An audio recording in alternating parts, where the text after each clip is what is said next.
This is the beginning of a new incentive here in the city of Honolulu. It's called Open Streets Sunday. I'm here with Honolulu Mayor Kirk Caldwell. And how's it been going so far? It's been open for a couple hours now, and you've been riding. Give us a sense. Yeah, I rode down here just now, and I saw, just like you, big smiles on everyone's faces. I mean, people are so happy. I saw little kids just with like little dinosaur helmets on, and older people, guys skateboarding, you know, with like a paddleboard kind of contraption, and everything else in between. This is what Hawaii is about. You know, during the pandemic, how do we bring some, look at this guy. You know, bringing people to Waikiki, local people. We hope that people start opening up their stores so people can ride and shop and eat, but to experience Waikiki like it was a long time ago. Yeah, we were talking about the challenge of locals kind of coming back here because of the parking and the crowds. And do you think this is enough to bring them back and support the businesses here? I think it is short term. I'm hoping this is a 4-Sunday pilot project, but perhaps it's something that we work out and maybe we make it a permanent part of Waikiki on Sunday mornings. Other great cities around the world, whether it be Mexico City or Paris or Washington, D.C., have these kinds of street closures during their morning time and allow people to come and celebrate outdoors. There can't be a better way to just be in Hawaii than to be out riding in the center of Waikiki. Yeah, well, as usual, there's always going to be some people that complain. Yes. There was some residents here saying that this is disrupting their parking, their lives. What do you think about some of that criticism? Well, I think, you know, we're open to adjustments. We want to get input from the community. That's why it's a pilot. We'll try to address their concerns. But think about this. Usually there's parades through Waikiki at least once every week. There's been none for months now. And this is now about local people coming together. All of us, those who live in Waikiki and those who live out. And I'm hoping those who live here actually come out and enjoy Kalakaua, free of cars, breathing fresh, clean air, feeling the sun, feeling the trees, and just looking at each other and smiling and expressing our aloha as we climb out of this horrific pandemic.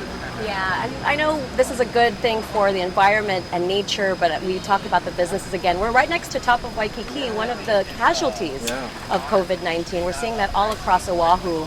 What's your message to those businesses that really just can't survive anymore without the tourism? You know, we're really trying hard. We're trying to open up and on for our economy. Almost everything will be open in one form or another by June 19th. I'd like to say, please hang in there, but I know it's really hard. Difficult decisions need to be made. We put out $25 million in grant money to help small businesses. We'll be putting another $25 million. We'll be announcing that on Tuesday. We're trying to help in our way, but we know it's going to be hard, and it's really important that we do open up to visitors in a safe manner. That means testing 72 hours before they arrive, maybe testing after they arrive, making sure we have 300 contact tracers, an army of them tested and ready to go after those who come in who may be sick, and isolating and tracing where they may have been. We can do this. We can manage a number of cases. We've seen a little bit of a spike, but we need to open up to tourism. We need to do it sooner than later. We need to set a date, and then we got to start just dealing with the difficulty we're all going to face in the next couple of years. It's not going to be an easy, fast climb out. It's going to be a long climb. We need to do it all together.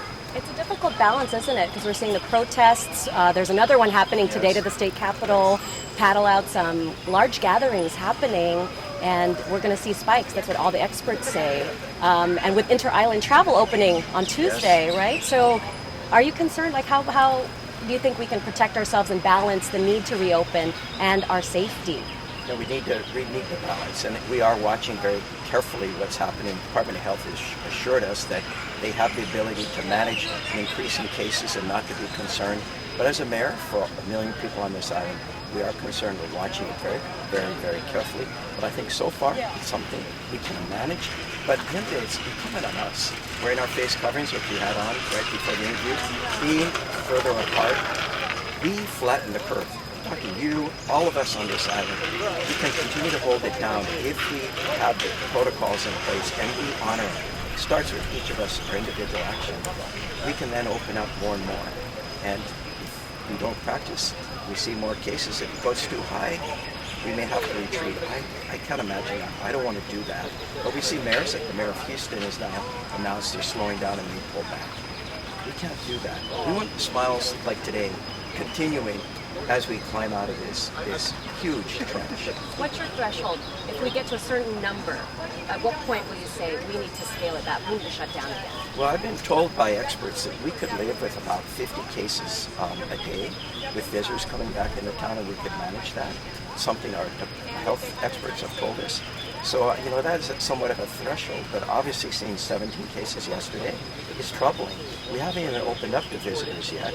I am concerned that perhaps we're not being diligent enough, the Department of Health is not being diligent enough on contact tracing these cases because they're in housing projects, they're in a Pacific Island immigrant community where a lot of people live close together. It's their lifestyle.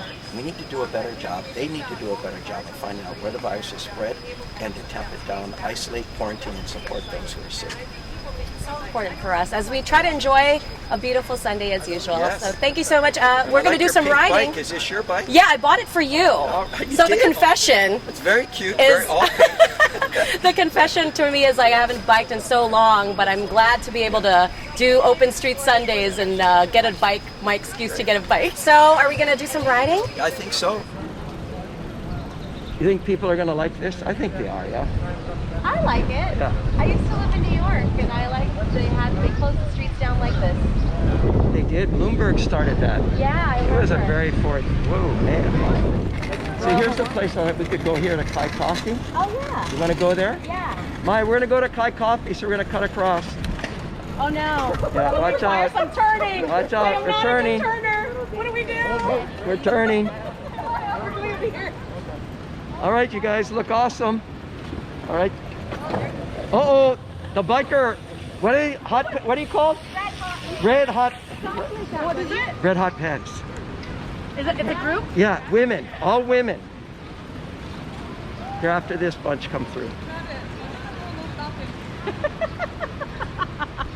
Oh, here we go. Yeah, all right. How you doing? Doing good. How's it? Oh, we parked at the Elks. Oh, well, there you have it. Open Street Sundays here on Kalakaua Avenue in Waikiki. Spoke to some businesses that said they did see a little bit of a boost from the foot traffic because of this event.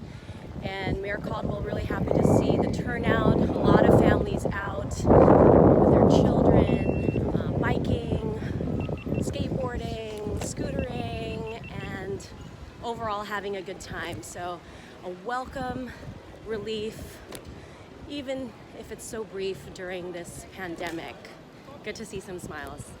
Reporting in Waikiki, I'm Annalisa Burgos, KITV4 Island News.